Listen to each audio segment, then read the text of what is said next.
Oh, hello guys, welcome back. Somebody asked me a wonderful question. They asked if I would start talking about other deities. Maybe a deity a day, maybe a couple of deities. A couple of days for each deity. I get you laughter back here. And I'm more than happy to. So let's start off with Dionysus. He is a god of so many things. Some people will say that's old-fashioned, don't see them as a god of this or that, but they certainly have areas they love. He is the undisputed god of the theater. So anything like making YouTube videos, being creative, writing, passion, things like that. Though Apollo and Dionysus, by the way, will have a lot of overlap. So if you serve Apollo and you're like, hey, that's an Apollo trait, they have a lot of overlap. There are some people that believe they are actually the same deity because they share a temple, and 6 months out of the year, it's Dionysus' temple. Some people believe that he dies and goes into the earth, and Apollo takes over the temple, and then when Dionysus will reemerge, because remember, he's thrice born, um, he takes back over. But he's very warm, he's very loving, he's very loyal to people, even if they're not being loyal to themselves. And that didn't make sense to me at first, but since he is a god of wine, and he is a god of parties, and he is a god of eating, he's great to work with for addictions, and not just like I eat, like say you think you eat too much fast food or you're drinking too much. He's actually great for that. I can't drink because I'm really talented at it, but I'm still his priestess. He's very good with helping you overcome addiction. And he's very good with helping you understand why that addiction is there, because, it's really hard to overcome something if you don't understand why it's there. It's not going to be, then completely easy and you'll go, oh, and never do it again. Some people can, but a lot of people still struggle. But, like with the fast food, I'm trying to wean myself off of it, be more conservative with my money, which Apollo approves of. And Dionysus is like, well, it tastes good. And I approve of that, but it's sometimes you're bored and you're like, I don't feel like cooking, and you go out. There's your answer. And I'm like, oh, yeah. And he's like, you don't even seem to care if it tastes bad. I'm like, yeah. And he goes, yeah, it's a little addictive quality, and we know you have an addictive personality. You might want to watch this a little bit. And yes, this is Dionysus I'm working with. He cares very deeply about his people. He does. He can be very warm. He can be very sensual. He can be a little bit moody. He does have that big cat attitude of, I'm grumpy Dionysus today. But he would never hurt you. He's never going to use those claws on his people. We do have stories, as I laugh, of Dionysus just being in such a bad mood. There's this one story, for example, of, Dionysus is in such a bad mood, and he's in panther form, and he's walking, and he's pissed off, and the next human he sees is going to get it. Because remember, he's a Greek god, and they just randomly struck down people in the stories, because Greek gods, they're Greek gods. Laughter. And it comes across a priestess of one of the goddesses, and he doesn't realize because he's in a blind rage, and he leaps to attack her and eat her because human, and he goes to strike her, and as soon as he's attacking, the goddess sees, and she can't do anything but turn the poor girl into a crystal, the purple crystal, I can't think of it, amethyst, yeah, and his claws strike the crystal, and he's biting the shit out of the crystal. Then he realizes what he was going to do, because he is actually very kind. And once he came to his senses and realized that he was going to kill a human, he was very remorseful, and he was crying his eyes out. And to make things better, he takes his wine, because crystal was pure white at this time, and he pours the wine on it, trying to give it a drink, trying to make up.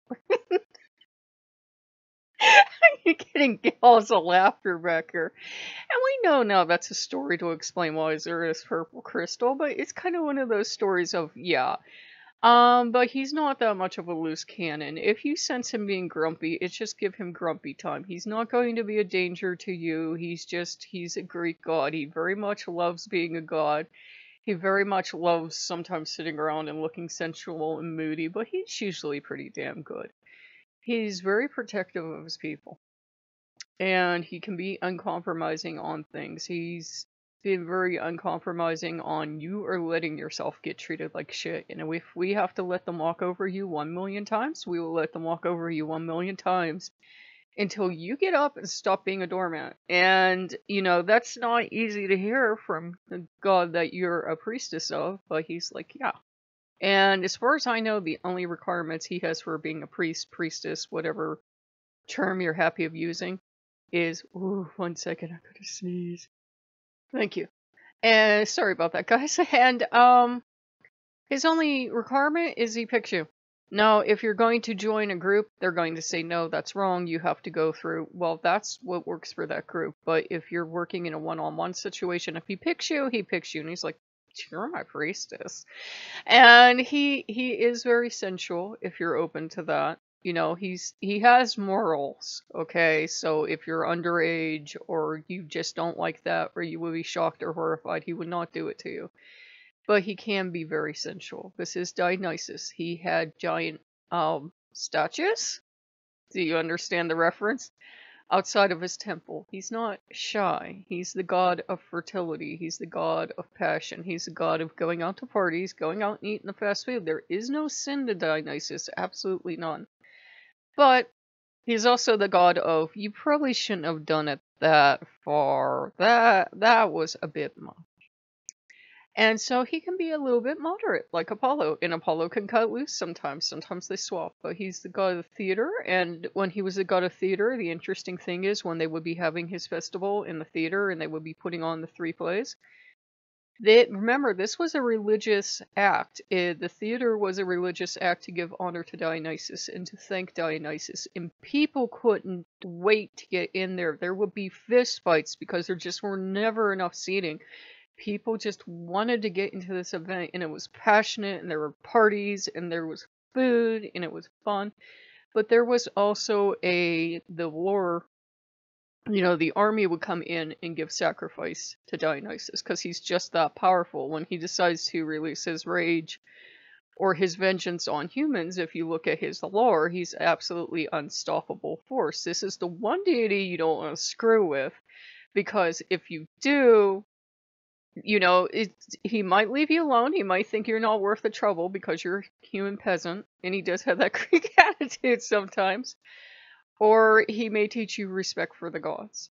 And all the stories we have, he wouldn't have us take literally, but they do teach you an essential truth. Like, if you deny the gods, if you try to deny the Dionysus power, for example, whatever label you give to it. And he's a god, but you know what I mean. If you try to deny his gifts, they will come back, but they'll come back in a corrupted form. It's the idea that we can't shove God into the ground or into the sky or into a box. They will just burst out, and they might not come back in the best form. And this is not the God punishing us. It's you redirected all that energy and gift they're giving to you is going to come back in a corrupted form. Which is why, you know, when they have plays about him, you will see central themes of, you know, like say somebody denies him and they won't worship him as a god. He'll find things out, and you know, that's the Bacchae. I was gonna say Euripides, but in the Bacchae, you know, the prince is denying him, and this is actually his own cousin, and Dionysus is disguised as a priest of Dionysus. I'm getting giggles back here because he's both. We say he, but Dionysus is equally male and female. He's a balance of the male and female. He comes to his cousin and he wants worship. He's trying to build up his base of worship, and his cousin denies him because his cousin is too masculine. His cousin is on the far side of too masculine, of fearing the feminine energy and beauty of Dionysus. And he's scorning Dionysus, and, you know, he's going to destroy this cult because all it's going to do is get the women to go off and get people to, you know, do things he doesn't approve of. Meanwhile, everybody is answering Dionysus's call in the most natural way possible and going off and dancing, old, young, men, women, undefined. They don't care. They're going off and they're partying because he's a very gentle and loving God. And as long as you go and you cut loose ever so often, he's happy. Least demanding deity in the entire pantheon. And As he's trying to suppress Dionysus, Dionysus just sets up the table to teach him and humans a grand lesson of, okay, I won't be denied, I'm a god, this is tough god time. And he keeps warning them. If you read or watch the play, he keeps saying, you're making a mistake. I love Dionysus because remember, he's pretending to be his own priest. You're making a mistake. I love Dionysus, but I gotta warn you, the more you keep doing, the more he's going to come down on you. And goes, Dionysus still wants to be your friend. Dionysus can still show you love. He repeatedly warns him. Dionysus has the longest fuse in the pantheon most of the time. And he won't listen, so he comes down in god form, because it's almost, they explain it depending on whose interpretation you watch, it's almost an obligation of a god to say, okay, you finally went too fucking far. You disrespected me. You disrespected my worship. I have to prove I'm a deity, and I probably don't even want to do this, but you've pushed me too far. So what happens to the prince? He goes and he spies on the Meonites, who are out of control and in a frenzy. And they think he is a lion cub. And because they're so out of control and in a frenzy, and the Dionysus energy at this point has gone to the far extreme, they rip him to pieces. And his own mother is the one who starts it. And she comes back into town glorying because she thinks she's done this great thing where it was just out of control and it was divine punishment. And she's showing her husband this head of this lion cub that she killed. And then she realizes it's her own son. And they realize the gods were like... And the story is meant to make us realize that, you know, if we fight the gods, if we're truly obstinate, if we're truly cruel, they will give us a smackdown, and we won't like it. But, you know, Dionysus thrice born, maybe if a sequel was written, he would mysteriously come back from the dead or something. I don't rightly know. He is also, I think, the only deity credited, if I'm right, with raising the dead. Tell me if I'm wrong. I sometimes mix up my Greek deities, but... And he did go to the underworld and bring his mother out because he is very much the family man. He adores his family. He rescued Hephaestus. Hephaestus would not come back up to Olympus because, you know, the gods are kind of jerks sometimes. You know, I'm sorry. In the Lord, they're not like these sweethearts. They're kind of jerks. And everybody was always making fun of Hephaestus and everything else. And Hephaestus was just not going to go home. He was like, my family doesn't even love me. Dionysus knew he belonged there. He knew he was a god. He knew he deserved the honor of being on Mount Olympus. So he got him royally drunk, loaded him on a donkey, brought him home. He's like, here he is. He's going to be very pissed off when he wakes up. But no, you know, Hephaestus has his place there and a couple other places. Some people will claim he took over Hestia's place on Mount Olympus, but actually Dionysus doesn't have time to be on Mount Olympus. Some people will insist he's there, but he's like, no, he's good. She can have her place because to him that's more important than him having a place. And he's kind of wild and he's off. He has temples, but he's also a god of wild verdant vegetation and the wild, but he's also at the same time a god of cultivation and farming because he's the god of the vine. And it's interesting because his worship goes back so much further than most of the other pantheons. I'm like talking like thousands of years further. So whether you call him Dionysus, and some people will say Bacchus is the same deity, I'm leaving that open to debate. He has been worshipped. And people are so excited, and there are all these wonderful specials on him because, you know, he loves humans. He loves us. He's very indulgent. He can have a side to teach you lessons. He can have, not so much a shadow side, people say, but he can have that side of, okay, I'm going to let you go too far and you'll learn a lesson. It's kind of like, I think the reason the Norse gods keep coming back in and walking all over me and treating me horribly is he's like, I love you and I adore you, but this is your addiction too. You're addicted to being treated poorly. Until you realize it, I can't help you. Until you truly reach for me, I can't help you. So as many times as I fall down, they'll let me fall down. It sounds horribly cruel, but they're like, eventually you're going to get tired of falling down. Of all the people on the earth, you should understand the metaphor. And I'm like, I understand the metaphor, but it's It's kind of like if you took a former alcoholic and they won a lottery and they could not deny the lottery win and they moved to an island that was nothing but bars. And there was nothing to drink on that island except for alcohol. What do you think would happen? It's like, yeah, the wine fairy didn't used to steal my wine, and the painkiller fairy didn't get me addicted to painkillers and all this other stuff. I'm like, yeah, I know I have an extremely addictive behavior. So do the gods. But Dionysus can work with you on that. He'll work with any gender. He doesn't prefer one over the other. He doesn't care if you're gay, straight, nothing at all. And he'll just work with you. And he's like the easiest to please deity. He does like the couch in there. That's kind of like his couch. But other than that, like, he demands nothing. If he has a place to luxuriate, if he feels in the mood, he may never ask you. Or he has something beautiful to look at, and it might be just something random he picks up. He's a delightfully strange and complex deity.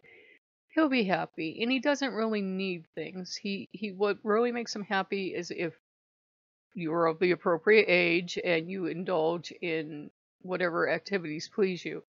If you want to make love, but remember that it's a sacred gift, and it's a sacred gift from Dionysus, among many others. Eating, drinking, partying, whatever. Just remember to respect and love yourself, and that you are sacred and precious to the gods. I know how cheesy that sounds, but Dionysus has this absolute passion for human beings. He loves them. He'll work with anyone. He's the one god that would not turn anyone away, but he will say that, your style of worship. He's open to any style of worship, but he says it will catch up with you in time. I've noticed that out of all the deities, he's the one that they only had one person be written by him once, apparently, at the mysteries, because I've never seen a priest of Dionysus step up again on Facebook. And my Facebook's gone, by the way. Yay! I don't think I believe in the deities riding people. It just sounds like, as I've told you, white people vote on what they did. He will be the one deity where that might not be entirely wise, because he's just so powerful. And, he has this thrice-born energy with him, and there's something beautiful and kind of fatalistic about him at times, and you want to protect and nurture him as much as you want to be protected and nurtured by him. He can be warm, charming, sensual, and he can also be serious and a little austere, because he and Apollo can, back each other up, and he's fiercely loyal to his brothers. He will feel free to disagree with them, and he will feel free to snipe at them in a kind of gentle, amused way. But, he will back up his brothers. He will back up his family. He's intensely loyal to the Greek pantheon, because they're the pantheon that has figured out it's better to travel as a complete family unit. They can fight like hell. They can interfere in each other's worship at times. Not often, but at times. But usually they adore one another, and as much as they're pissing each other off, they will get along. And if a problem arises, if you have a problem with one Greek god, you're going to get to meet the whole pantheon. That's my general experience.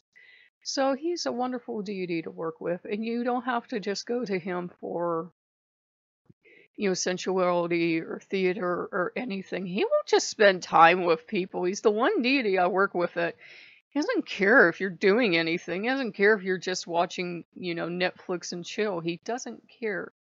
But he does demand, the only demand he has is that we treat ourselves with self-respect, that we surround ourselves with good people. He will not tolerate us putting ourselves in a bad situation. He understands, sometimes life is complicated, and sometimes we can't move on from a situation, but he's like, you're going to do the best you can in this situation, and then I'm going to help you move on. It might not be easy.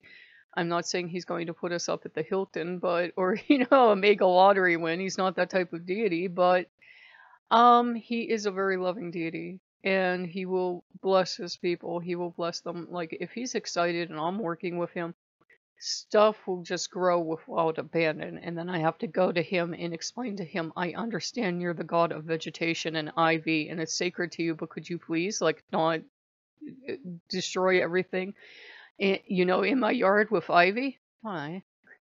It's beautiful, yes, but the other plants are beautiful too. Aren't those pines sacred to Pan? Who's Pan? There's only Dionysus. He's usually pretty good, but you'll know he's excited. He would love to help with your houseplants. He would love to do it. He loves most other deities. I know I'm going on along, but he loves Pan. He adores Pan. They often place Pan and Dionysus together.